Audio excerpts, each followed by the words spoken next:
নেমন্তন্ন আমি খেয়ে ফেললাম, কবে যে আমার বিয়েটা লাগবে ভগবানই জানে।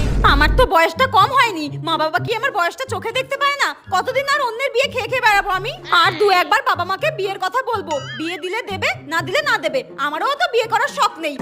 যাই হোক, বিয়ে বাড়িটা কিন্তু বেশ সুন্দর সাজিয়েছে। কবে যে আমার বিয়ের প্যান্ডেলটা সাজানো দেখবো ভগবানই জানে। দেখি এই বিয়ে বাড়িতে কোনো হ্যান্ডসাম ছেলে পটানো যায় নাকি। ওই তো ওই ছেলেটাকে দেখে মনে হচ্ছে সিঙ্গেল আর হ্যান্ডসামও, আমার দিকে আবার তাকাচ্ছে। ওই মা, হ্যাঁ ওটা কি ছেলেটার বউ নাকি? হ্যাঁ তো, আবার ছেলেও আছে, বাবা বাবা বলে ডাকছে। আমার চোখে কি এইসবই পড়তে হয়? দূর ব্যাং, ভালো লাগে না। বিয়ে বাড়িতে এত সুন্দর করে সেজে গুজে মেকআপ করে আসা পুরো বৃথা। একটা ছেলেও আমি পটাতে পারি না। এর থেকে ফুচকা স্টলে গিয়ে ফুচকা খাওয়া ভালো। ধুর, ঝাল ঝাল ফুচকা। কিন্তু এই এতজনের মাঝখানে বাটি হাতে ফুচকার জন্য অপেক্ষা করা যায় নাকি? ধুর, এর থেকে পকোড়া স্টলে যাই। পকোড়াটা কি দারুণ হয়েছে। ফুচকাটা তো আর মন ভরে খেতে পারলাম না, পকোড়া